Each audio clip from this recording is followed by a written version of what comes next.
আজকের আলোচনা বাংলাদেশ বনাম ভারত যুদ্ধ ২০০১, যাকে বলা হয় ঐতিহাসিক বড়াইবাড়ি যুদ্ধ। ভারত মূলত সিনেমাতেই বাঘ, আর তাদের আগ্রাসন দেখলে মনে হয় যেন এখনই বাংলাদেশ তারা কবজা করে নিবে। কিন্তু আসলে কি তা কখনো হয়েছিল? চলুন ইতিহাস থেকে দেখি।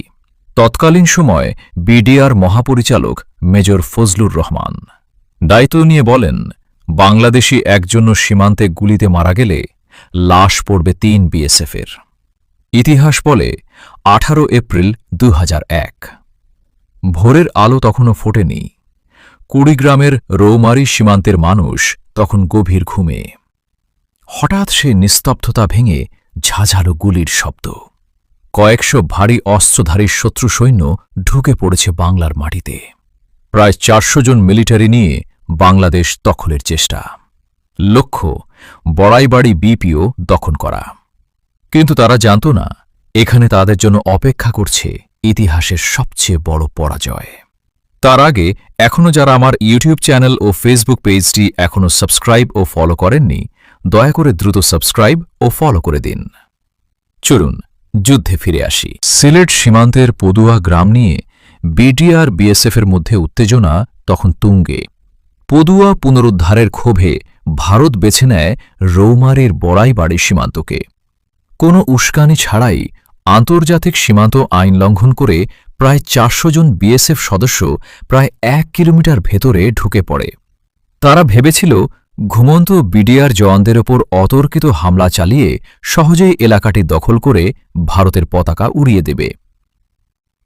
কুয়াশা ঘেরা ভোরে তারা ঢুকে পড়ে বাংলাদেশ সীমান্তে। আর ঠিক তখন কৃষি জমিতে পানি চেস করার জন্য একজন কৃষক পানি দেওয়ার জন্য জমিতে যায়।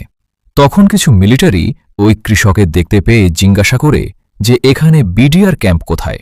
আর কথোপকথনের সময় হিন্দি ভাষায় কথা বলায় সেই কৃষক কিছুটা ঘাবড়ে যায়। তখন সেই কৃষক কিছুটা কৌশল খাটিয়ে বলে বিডিআর ক্যাম্প ওই দিকে, অর্থাৎ ভুল জায়গা দেখিয়ে দেয়, যেটা ছিল একটি স্কুল।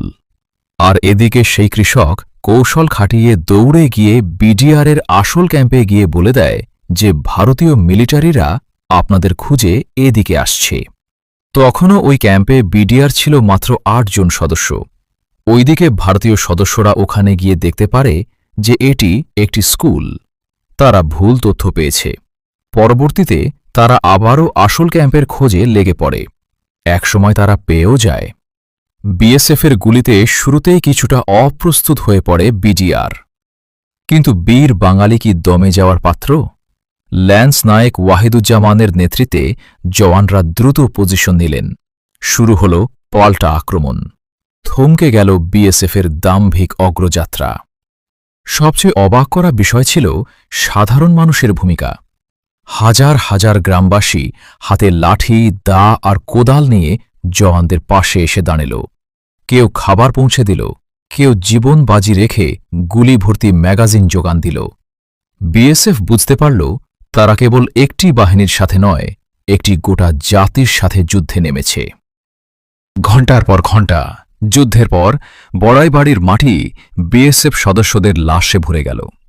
টিকে থাকা সদস্যরা প্রাণ বাঁচাতে আধুনিক অস্ত্রশস্ত্র ফেলে বর্ডারের ওপারে পালিয়ে যেতে বাধ্য হল। ১৬ জন বিএসএফ সদস্য নিহত হল এই অসম যুদ্ধে। এটি ছিল বিএসএফের ইতিহাসে সবচেয়ে শোচনীয় পরাজয়গুলোর একটি। ধারণা করা হয় এই যুদ্ধে প্রায় ২০০ মত ভারতীয় সদস্য নিহত হয় গ্রামবাসী তথ্য মতে, আর সরকারিভাবে দেখানো হয় মাত্র ১৬ জনকে। বিজয় এলো, কিন্তু তার বিনিময়ে আমরা হারালাম ৩ সূর্য সন্তানকে। ল্যান্স নায়েক ওয়াহিদুজ্জামান, সিপাহী মাহফুজুর রহমান এবং সিপাহী আব্দুল কাদের। তাঁদের রক্তে ভিজে আছে রৌমারীর পবিত্র মাটি। তাঁরা জীবন দিয়ে রক্ষা করেছেন বাংলাদেশের ১ ইঞ্চি ভূখণ্ড। এটি আমাদের জাতীয় গৌরবের প্রতীক। এই ইতিহাস শেখায়, সংখ্যায় আমরা যাই হই না কেন, সার্বভৌমত্বের প্রশ্নে বাংলাদেশ কখনো মাথা নত করবে না। স্যালুট সেই সব বীরদের যারা আজও সীমান্তে অতন্দ্র প্রহরী হয়ে জেগে আছেন।